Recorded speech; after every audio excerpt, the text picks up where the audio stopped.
देखो बच्चों, अब हम बात करते हैं after morphology anatomy of earthworm and then we will discuss about digestive system. जब हम बात करते हैं अर्थवॉर्म की बॉडी वॉल की, the body wall of earthworm is covered externally by a thin non cellular cuticle. जो क्यूटिकल की layer है वो सिक्रीटरी लेयर है, उसमें खुद की सेल्स नहीं होती। Below which is the epidermis. तो जो एपिडर्मिस की सेल्स का सिक्रीशन है दैट प्रोड्यूस क्यूटिकल। फिर दो मसल लेयर होती हैं, circular and longitudinal, which help in locomotion, which help in and innermost coelomic epithelium. Epidermis जो होती है is made up of a single layer of columnar epithelial cells which contain secretory gland sales. Okay, तो यहां पर एक तो non cellular cuticle होती है और जो एपिडर्मिस होती है उसमें सीलिएटेड एपिथेलियम है along with glandular cells. Okay, जब हम बात करते हैं डाइजेस्टिव सिस्टम की, tube within tube body organization होता है, दैट मींस माउथ भी होगा, एनस भी होगा। तो the alimentary canal is a straight tube and run between first to the last segment. First segment पर माउथ की ओपनिंग होगी, लास्ट सेगमेंट पर anus. A terminal mouth open into a buccal cavity. यहां पर हमें सेगमेंट्स याद करने हैं अर्थवॉर्म में। बक्कल कैविटी किस सेगमेंट में होती है? 1 to 3rd। Okay, which leads into pharynx. फिर उसके बाद आता हूं, मैं देखता हूं। Which leads into a pharynx. फिर उसके बाद ईसोफेगस आती है। ईसोफेगस किस सेगमेंट में है? 5 to 7। 5 to 7। Which continue into a muscular gizzard. Gizzard का सेगमेंट क्या है? 8 to 9। और अगर ये सेगमेंट अलग अलग मिलते हैं कि gizzard is located in 8th segment और 9th segment, then we will go with 8th segment. We will go with 8th segment. अब गिजार्ड में होता क्या है? It help in grinding the soil particle and decaying leaves. जो cockroach के gizzard में हो रहा था वही फंक्शन अर्थवॉर्म के गिजार्ड में भी होता है।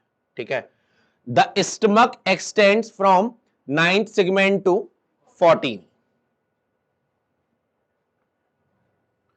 फिर अर्थवॉर्म किस पर डिपेंड्स होता है? Decaying leaves and organic matter.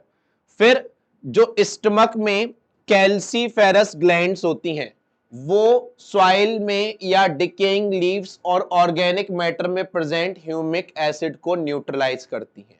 क्या करती हैं? न्यूट्रलाइज। ओके, तो जो डिकेइंग लीव्स वगैरह हैं उनका ह्यूमस जैसी सॉइल में कन्वर्जन कहलाता है ह्यूमिफिकेशन। जो काम करता है कौन? अर्थवॉर्म। कौन करता है? जैसे हमने बात कर रखी है इकोलॉजी की, अगर हम बात करें तो इकोलॉजी में एक टॉपिक था डीकॉम्पोजिशन, डेट्रिटस का ब्रेकडाउन। तो जो डेट्रीवोर होता है that is called earthworm. Okay, तो फ्रेगमेंटेशन में इन्वॉल्व होता है। अब 9 to 14 सेगमेंट में हो गया स्टमक। इंटेस्टाइन स्टार्ट होती है 15th segment onwards and continue till the last segment. Continue till the अब इंटेस्टाइन में भी एक जोन होता है दैट इज कॉल्ड टिफ्लोसोल। उसका पॉइंट इंपॉर्टेंट है, देखो। A pair of short and conical intestinal ceca project from the intestine on 26th segment। देखो, जैसे हम बात करें बक्कल कैविटी की, हम आ रहे हैं 1st to 3rd। फिर हम बात करें ईसोफेगस की 5 to 7। फिर 8 to 9, 9 to 14। यहां पर हम स्टार्टिंग से बैक की तरफ मूव कर रहे हैं। ठीक है, लेकिन जो ये इंटेस्टाइनल सीका होते हैं ये निकलते 26 से हैं, 28 और 9 की तरफ ना जाकर ये 23 और 24 की तरफ जाते हैं, उल्टा जाते हैं। देखो कैसे, ये देखो यहां पर ये सारे सेगमेंट्स हो गए, ये है हमारे 26 सेगमेंट से अराइज हो रहे हैं इंटेस्टाइनल सीका, जो कहां तक मूव कर रहे हैं? 22nd। देखो ये लिखा है, क्लियर? तो ये पीछे ना जाकर कहां मूव कर रहे हैं? आगे। अंडरस्टूड। तो इंटेस्टाइनल सी का 26 से ओरिजिनेट होते हैं और कहां तक मूव करते हैं, 22nd तक, 22nd तक। फिर उसके बाद the characteristic feature of the intestine after 26 segment and except the last 23rd और 25th segment is the presence of internal medial folds of dorsal wall called typhlosole. देखो 26th सेगमेंट के बाद intestine का एक पोर्शन अराइज होता है that is called typhlosole. तो starting के 25 सेगमेंट छोड़ दो और लास्ट के भी 25 सेगमेंट छोड़ दो, बीच वाले पोर्शन को हम क्या बोलते हैं, टिफ्लोसोल। क्लियर ये पॉइंट। जैसे सपोज करो अगर अर्थवॉर्म में 120 सेगमेंट्स हैं तो 25 हटा दो, कितने बचे, 95। तो 95 26 के बाद से लेकर 95 तक कौन सा रीजन होता है, टिफ्लोसोल। लास्ट के 25 और इनिशियल 25 में टिफ्लोसोल नहीं होता। और टिफ्लोसोल किस वॉल के मीडियन फोल्ड से बनता है, तो डॉर्सल वॉल। किस वॉल के, क्लियर ये पॉइंट। फिर क्या काम है जो हमारे विलाय का काम होता है, this increase the area of absorption in the intestine. Alimentary canal open to the exterior by a small rounded aperture called anus. अब देखो आगे, the ingested organic rich soil passes through the digestive tract where digestive enzyme break down the complex food into a small absorbable unit, जो digestion का काम होता है। फिर जो सिंपल फूड है वो किसके थ्रू एब्जॉर्ब हो जाते हैं, इंटेस्टाइन के थ्रू। क्लियर। तो ये नॉर्मल से पॉइंट्स है जो हमारी बॉडी में भी होते हैं। लिखो इसमें इन अर्थवॉर्म, हेडिंग लिखो anatomy and elementary canal, anatomy and elementary canal, anatomy and elementary canal। लिखो इसमें in earthworm the outermost layer of cuticle is, in earthworm the outermost layer of cuticle is, in earthworm the outermost layer of cuticle is non-cellular, the outermost layer of cuticle is non-cellular। second point लिखो, epidermis is lined by, epidermis is lined by a single layer of, epidermis is lined by a single layer of columnar epithelial cells, columnar epithelial cells which contain glandular cells, which contain glandular cells। अब लिखो next point, the alimentary canal of earthworm consist of,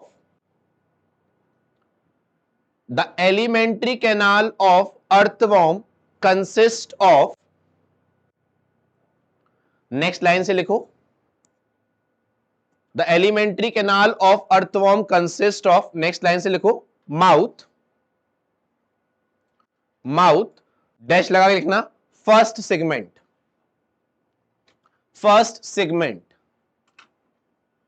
फिर लिखो next, buccal cavity, buccal cavity dash लगा के लिखो, first to third, first to third. फिर लिखो muscular pharynx, muscular pharynx. फिर लिखो ईसोफेगस, ईसोफेगस डैश लगा के लिखो, 5 to 7 segment, oesophagus 5 to 7 segment. फिर लिखो नीचे gizzard, gizzard 8th to 9th segment और 8 पर टिक लगा लेना, 8th to 9th सेगमेंट और 8th पर टिक लगा लेना और डैश लगा लिख लो grinding of food, grinding of food और फूड के ब्रैकेट में लिख लो decaying leaves, decaying leaves and organic matter, decaying leaves and organic matter, decaying leaves and organic matter. Next line से लिखो स्टमक, स्टमक डैश लगा के लिखो 9 to 14th segment, 9 to 14th segment. Next लिखो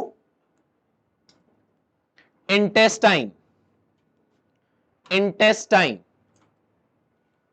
डैश लगा के लिखो 15th to last segment, 15th to last segment, 15th to last segment. अब कुछ पॉइंट्स लिख लो, लिखो इसमें next point calciferous glands, calciferous glands are present in stomach, calciferous glands are present in stomach, calciferous glands are present in stomach and neutralize the humic acid, neutralize the humic acid present in humus, present in humus, present in humus। next लिखो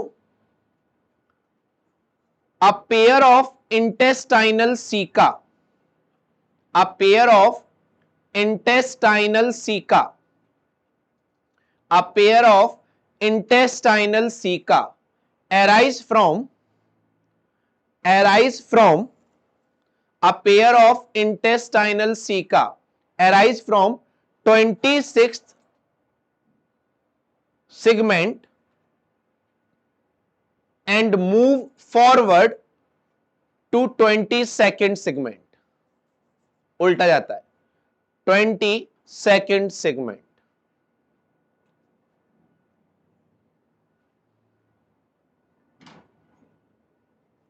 लिखो next point typhlosole,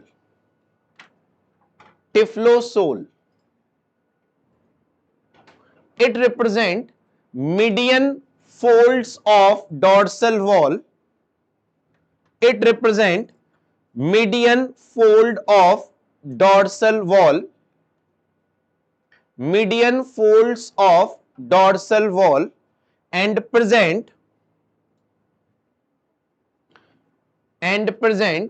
after 26th segment, present after 26th segment and up to the last, up to the last bracket में लिखना except last 25 segment, except last 25 segment। Last point लिखो it increase the surface area, it increase the surface area for the absorption of food, it increase the surface area for the absorption of food।